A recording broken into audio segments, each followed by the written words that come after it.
तो क्या आप आज की इस वीडियो के 50 जीके के क्वेश्चन के आंसर कर पाएंगे? तो दोस्तों, इंग्लिश एंड जीके ज्ञान चैनल में आप सभी का स्वागत है। आज की इस वीडियो में हम टॉप 50 जीके क्वेश्चन आंसर करने वाले हैं। तो चलिए वीडियो को हम शुरू करते हैं। आज का हमारा पहला प्रश्न है कि पानी का रासायनिक सूत्र क्या है? हमारे पास चार ऑप्शन हैं। Option A H2O, option B CO2, option C O2 या फिर ऑप्शन डी HCl। तो आपको इसका जवाब देना है, पानी का रासायनिक सूत्र क्या होता है? तो हमारा ए ऑप्शन ही सही होगा। पानी का रासायनिक सूत्र H2O होता है। आज का दूसरा प्रश्न है, दूध में कौन सा प्रोटीन पाया जाता है? हमारे पास ऑप्शन है एल्ब्यूमिन, केसिन, ग्लूटेन या फिर केराटिन। तो जो इसका राइट आंसर होगा वो होगा ऑप्शन बी, केसिन। दूध में केसिन नामक प्रोटीन पाया जाता है।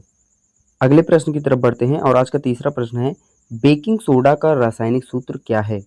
ऑप्शन है NaCl, Na2CO3 या फिर NaHCO3 या फिर CaCO3। तो जो इसका राइट आंसर होगा वो होगा option number C, NaHCO3। Baking soda का रासायनिक सूत्र NaHCO3 होता है। चलिए अगले प्रश्न को देखते हैं और आज का हमारा अगला प्रश्न है कि सिरके में कौन सा अम्ल पाया जाता है? फार्मिक अम्ल, एसिटिक अम्ल, साइट्रिक अम्ल या फिर सल्फ्यूरिक अम्ल। तो जो इसका राइट आंसर होगा वो होगा ऑप्शन नंबर बी, एसिटिक अम्ल। चलिए अगला प्रश्न देखते हैं। आज का हमारा अगला प्रश्न है कि साबुन का पीएच मान लगभग कितना होता है? चार ऑप्शन, 2, 5, 7 या फिर 9। तो जो इसका राइट आंसर होगा वो होगा ऑप्शन नंबर डी, साबुन का पीएच मान लगभग 9 होता है। आज का हमारा अगला प्रश्न 6 नंबर का है कि सूर्य की ऊर्जा किस प्रक्रिया से प्राप्त होती है? यहाँ पर आंसर दे दिया गया है ऑप्शन नंबर ए। तो संलयन के द्वारा सूर्य से हमें ऊर्जा प्राप्त होती है। आज का हमारा अगला प्रश्न है कि मनुष्य के शरीर में सबसे बड़ी हड्डी कौन सी है? Option A femur, tibia, radius या फिर स्कैपुला। तो जो इसका राइट आंसर होगा वो होगा ऑप्शन नंबर ए, फीमर। मनुष्य के शरीर में सबसे बड़ी हड्डी का नाम फीमर है। अगले प्रश्न में हमसे पूछ रहा है कि रक्त का लाल रंग किससे होता है? क्लोरोफिल, हीमोग्लोबिन, पित्त या फिर प्रोटीन। तो जो इसका राइट आंसर होगा वो होगा option number B, haemoglobin. Haemoglobin के कारण हमारा रक्त लाल होता है। अगला प्रश्न है कि गैसों का मिश्रण कौन सा है? जल, हवा, नमक या फिर चीनी। तो गैसों का मिश्रण जो है वो है हवा। हवा में गैसों का मिश्रण पाया जाता है। चलिए हम अगला प्रश्न देखते हैं और आज का 10वां प्रश्न है कि सूर्य के सबसे निकट ग्रह कौन सा है? ऑप्शन ए पृथ्वी, बुध, शुक्र या फिर मंगल। तो जो इसका राइट आंसर होगा वो होगा ऑप्शन नंबर बी, बुध। सूर्य के सबसे निकट जो ग्रह है उसका नाम है बुध। अगला प्रश्न है 11 नंबर, भारत का राष्ट्रीय पशु कौन सा है? शेर, हाथी, बाघ या फिर मोर। तो जो इसका राइट आंसर होगा वो होगा ऑप्शन नंबर सी, बाघ। भारत का राष्ट्रीय पशु बाघ है। ये सबसे आसान क्वेश्चन। अगला प्रश्न हमसे कर रहा है कि भारत का राष्ट्रीय पक्षी कौन सा है? ये भी सबसे आसान क्वेश्चन है, तोता, मोर, कबूतर या फिर कौवा। तो बी इसका राइट आंसर होगा। अभी तक आपने कितने आंसर सॉल्व किए हैं या फिर आपके कितने आंसर सही हैं, कमेंट में जरूर बताइए। आज का अगला क्वेश्चन है कि भारत का राष्ट्रीय फूल कौन सा है? राष्ट्रीय फूल गुलाब, सूरजमुखी, कमल या फिर चमेली। तो इसका राइट आंसर होगा ऑप्शन नंबर सी, कमल। भारत का राष्ट्रीय फूल कमल है। अगला प्रश्न देखते हैं और इसमें हमसे पूछ रहा है कि भारत का राष्ट्रीय खेल कौन सा है? तो क्रिकेट, हॉकी, फुटबॉल या फिर कबड्डी। तो B is right answer. Hockey जो है वो भारत का राष्ट्रीय खेल माना जाता है। अगला प्रश्न हमसे कर रहा है कि जनगण मन के रचयिता कौन हैं? हमारे राष्ट्रगान जनगण मन के रचयिता कौन हैं? महात्मा गांधी, रविंद्रनाथ टैगोर, बंकिम चंद्र चट्टोपाध्याय या फिर सुभाष चंद्र बोस। तो जो इसका राइट आंसर होगा वो होगा option number B, Rabindranath Tagore. Janagana Mana के रचयिता रविंद्रनाथ टैगोर हैं। अगले प्रश्न में हमसे कर रहा है कि वंदे मातरम के लेखक कौन हैं? ऑप्शन ए है रविंद्रनाथ टैगोर, बंकिम चंद्र चट्टोपाध्याय, महात्मा गांधी या फिर जवाहरलाल नेहरू। तो जो इसका राइट आंसर होगा वो होगा option number B, Bankim Chandra Chattopadhyay. ये वंदे मातरम के लेखक हैं। आज का हमारा अगला प्रश्न है कि भारत का राष्ट्रीय ध्वज किसने बनाया था? Most important question. भारत का राष्ट्रीय ध्वज किसने बनाया था? महात्मा गांधी, पिंगली वेंकैया या फिर भगत सिंह या फिर नेहरू जी। तो जो इसका राइट आंसर होगा वो होगा ऑप्शन नंबर बी, पिंगली वेंकैया जो थे वो भारत के राष्ट्रीय ध्वज को बनाए थे। चलिए अगला प्रश्न देखते हैं, और इसमें हमसे पूछ रहा है कि विश्व की सबसे लंबी नदी कौन सी है? अमेजन, नील, गंगा या फिर मिसिसिपी। तो जो इसका राइट आंसर होगा वो होगा ऑप्शन नंबर बी, नील नदी विश्व की सबसे लंबी नदी है। अगर यहीं आपसे अगर पूछता कि भारत की सबसे लंबी नदी है कौन सी है, तो आप ऑप्शन लगाते सी, गंगा। गंगा जो है ये भारत की सबसे लंबी नदी है। और अगर विश्व की पूछता है तो नील नदी विश्व की सबसे लंबी नदी है। मोस्ट इंपॉर्टेंट क्वेश्चन, विश्व की सबसे ऊंची पर्वत चोटी कौन सी है? बहुत इंपॉर्टेंट है। ऑप्शन है हमारे पास माउंट एवरेस्ट, केटू, कंचनजंगा या फिर धौलागिरी। तो जो इसका राइट आंसर होगा वो होगा माउंट एवरेस्ट।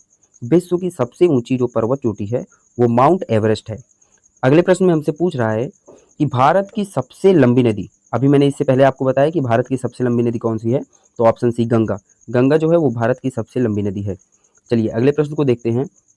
इस प्रश्न में हमसे पूछ रहा है कि भारत की सबसे बड़ी झील कौन सी है? अभी हमसे पूछा नदी, इसमें हमसे पूछ रहा है कि झील कौन सी है। तो सांभर झील, चिल्का झील, बुलर झील या फिर लोडार झील। तो जो इसका राइट आंसर होगा वो होगा ऑप्शन बी, चिल्का झील। चिल्का झील भारत की सबसे लंबी सबसे बड़ी झील मानी जाती है। आज का अगला प्रश्न है, पृथ्वी पर सबसे अधिक गैस कौन सी है?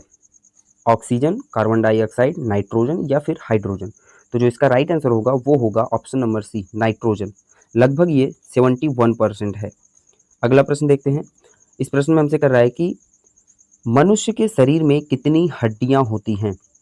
200, 206, 210 या फिर 216। तो जो इसका राइट आंसर होगा वो होगा ऑप्शन नंबर बी, 206। मनुष्य के शरीर में टोटल 206 हड्डियां पाई जाती हैं। 25वां क्वेश्चन पूछ रहा है कि भारत का सबसे बड़ा राज्य, वो भी क्षेत्रफल के अनुसार, कौन सा है? यहाँ पर हमसे क्षेत्रफल के अनुसार पूछा है, ना कि पब्लिक के अनुसार।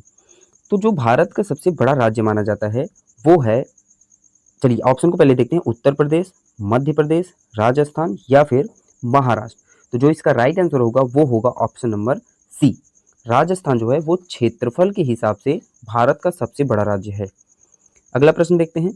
चलिए इसमें हमसे कह रहा है कि भारत का सबसे छोटा राज्य, वो भी क्षेत्रफल के हिसाब से। अभी हमसे क्षेत्रफल के हिसाब से सबसे बड़ा राज्य पूछा था, और इस क्वेश्चन में क्षेत्रफल के हिसाब से सबसे छोटा राज्य पूछ रहा है। ऑप्शन है गोवा, सिक्किम, त्रिपुरा या फिर नागालैंड। तो ऑप्शन नंबर ए जो है ये हमारा राइट आंसर है। गोवा जो है क्षेत्रफल के हिसाब से भारत का सबसे छोटा राज्य है। अगला प्रश्न देखते हैं। भारत का सबसे बड़ा शहर कौन सा है जनसंख्या के अनुसार? यहाँ पर हमसे शहर पूछ रहा है, आप कंफ्यूज मत होइएगा। तो भारत का सबसे बड़ा शहर कौन सा है क्षेत्रफल के हिसाब से? जनसंख्या के हिसाब, दिल्ली, मुंबई, कोलकाता या फिर चेन्नई। तो ऑप्शन नंबर बी सही आंसर है। मुंबई जो है वो जनसंख्या के अनुसार सबसे बड़ा शहर है भारत का। अगला प्रश्न देखते हैं। ये सबसे इजी, इसका आंसर सभी को पता होना चाहिए कि भारत की राजधानी कहाँ है। तो ऑप्शन नंबर बी जो है यही इसका राइट आंसर होगा। दिल्ली जो है वो भारत की राजधानी मानी जाती है। अगले प्रश्न में क्या हमसे पूछ रहा है कि संविधान सभा के अध्यक्ष कौन थे? संविधान सभा जो थी उसके अध्यक्ष कौन थे? डॉक्टर भीमराव अम्बेडकर, डॉक्टर राजेंद्र प्रसाद, जवाहरलाल नेहरू या फिर सरदार पटेल। तो जो इसका राइट आंसर होगा वो होगा option number B, doctor Rajendra Prasad संविधान सभा के अध्यक्ष थे। ये नेक्स्ट क्वेश्चन देखते हैं। संविधान के निर्माता किसे कहा जाता है? मतलब संविधान को बनाने वाला किसे माना जाता है? हमारे पास ऑप्शन है महात्मा गांधी, जवाहरलाल नेहरू, डॉक्टर भीमराव अम्बेडकर या फिर सरदार पटेल। तो जो इसका राइट आंसर होगा वो होगा option number C, doctor Bhimrao Ambedkar को संविधान का निर्माता माना जाता है। अगला प्रश्न देखते हैं। इसमें हमसे पूछ रहा है कि चीनी का रासायनिक सूत्र क्या है? चीनी का रासायनिक सूत्र क्या है? तो जो इसका राइट आंसर होगा वो होगा ऑप्शन नंबर बी, C12H22O11। यही इसका राइट आंसर है। चीनी का रासायनिक सूत्र याद रखिएगा, बहुत इंपॉर्टेंट है, काफी एग्जाम्स में पूछा गया है। तो आप याद रखिएगा C12H22 और O11। चलिए अगला प्रश्न देखते हैं। इसमें हमसे पूछ रहा है कि बूझा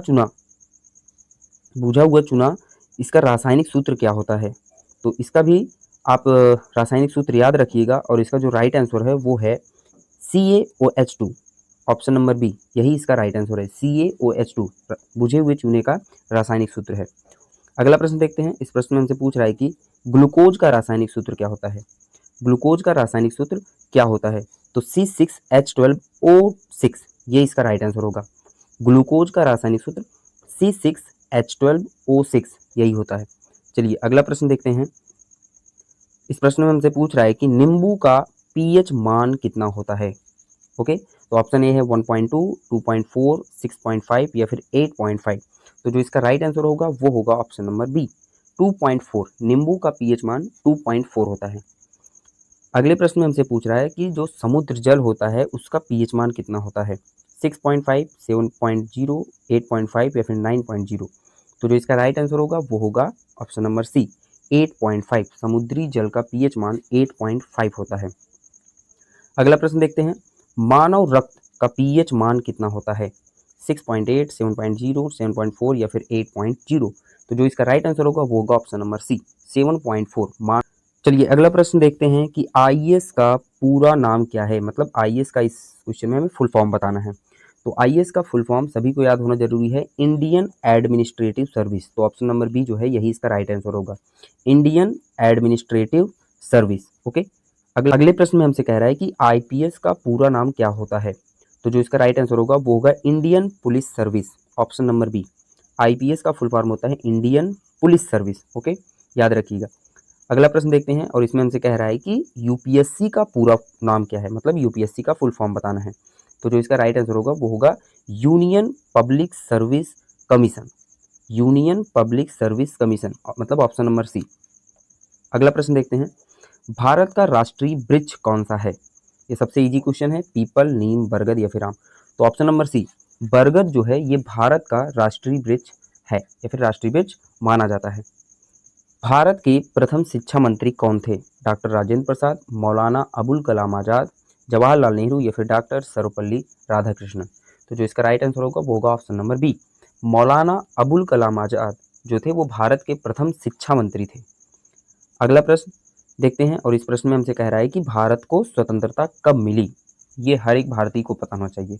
भारत को स्वतंत्रता कब मिली, 26 जनवरी 1950, 15 अगस्त 1947, 2 अक्टूबर 1948 या फिर 14 नवंबर 1947। तो जो इसका राइट आंसर होगा वो होगा ऑप्शन नंबर बी, 15 अगस्त 1947 को भारत को स्वतंत्रता मिली थी। चलिए नेक्स्ट क्वेश्चन में हमसे पूछ रहा है कि विश्व बैंक का मुख्यालय कहाँ है। Okay, Paris, London, Washington DC या फिर जेनेवा। तो जो इसका राइट आंसर होगा वो होगा option number C, Washington DC में विश्व बैंक का मुख्यालय है। ये भी इंपॉर्टेंट क्वेश्चन है। अगले प्रश्न में देखते हैं। अगले प्रश्न में हमसे कह रहा है कि विश्व स्वास्थ्य संगठन मतलब WHO का मुख्यालय कहाँ है, पेरिस, जेनेवा, न्यूयॉर्क या फिर लंदन। तो जो इसका राइट आंसर है वो है जेनेवा। विश्व स्वास्थ्य संगठन WHO का मुख्यालय जेनेवा में स्थित है। चलिए अगले प्रश्न में हमसे कह रहा है कि यूनेस्को का मुख्यालय कहाँ है। यूनेस्को का मुख्यालय कहाँ है, पेरिस, रोम, लंदन या फिर टोक्यो। तो जो इसका राइट आंसर होगा वो होगा option number A, Paris. Paris में यूनेस्को का मुख्यालय है। थर्ड लास्ट क्वेश्चन में हमसे कह रहा है कि छत्तीसगढ़ की राजधानी क्या है। छत्तीसगढ़ की राजधानी क्या है, भिलाई, दुर्ग, रायपुर या फिर कोरबा। तो जो इसका राइट आंसर है वो है option number C, Raipur. Chhattisgarh की राजधानी रायपुर है। सेकेंड लास्ट क्वेश्चन में हमसे ये पूछ रहा है कि छत्तीसगढ़ राज्य की स्थापना कब हुई थी। अभी हमसे छत्तीसगढ़ की राजधानी पूछा और इस क्वेश्चन में हमसे छत्तीसगढ़ की स्थापना पूछ रहा है। 15 अगस्त 1947, 1 नवंबर 2000 या फिर 26 जनवरी 1950 या फिर 2 अक्टूबर 2001। तो जो इसका राइट आंसर होगा वो होगा ऑप्शन नंबर बी, 1 नवंबर सन 2000 को छत्तीसगढ़ राज्य की स्थापना हुई थी। अगला प्रश्न देखते हैं और इस प्रश्न में हमसे पूछ रहा है कि सूर्य के चारों ओर पृथ्वी को घूमने में कितना समय लगता है, 24 घंटे, 30 दिन, 365 दिन या फिर 12 घंटे। तो बहुत से लोग इसका गलत जवाब करके आते हैं और जो इसका राइट आंसर होगा वो होगा 365 दिन, ना कि 24 घंटे। यहाँ पर क्वेश्चन पूछ रहा है कि सूर्य के चारों ओर पृथ्वी को घूमने में कितने समय लगते हैं, तो 365 दिन लगते हैं। आज का हमारा लास्ट क्वेश्चन है और इस क्वेश्चन में हमसे पूछ रहा है कि पानी का क्वथनांक मतलब बॉइलिंग पॉइंट जो है वो कितने डिग्री सेल्सियस पर होता है, 50 degree Celsius, 80 degree Celsius, 100 degree Celsius या फिर 120 डिग्री सेल्सियस। तो जो इसका राइट आंसर है वो है ऑप्शन नंबर सी, पानी का जो क्वथनांक है वो 100 डिग्री सेल्सियस पर होता है। इट मीन्स वो 100 डिग्री सेल्सियस पर उबलने लगता है। तो दोस्तों आज हमने 50 जीके के क्वेश्चन सॉल्व किए। आपने कितने सही किए हैं आप इसका जवाब कमेंट में ज़रूर बताएंगे। चलिए ऐसे ही वीडियोस के लिए आप चैनल को सब्सक्राइब कर लीजिए और बेल आइकन को प्रेस कर लीजिए, जिससे नई वीडियोस का नोटिफिकेशन आपको मिल सके। मिलते हैं आपसे एक नई वीडियो में नए क्वेश्चन के साथ और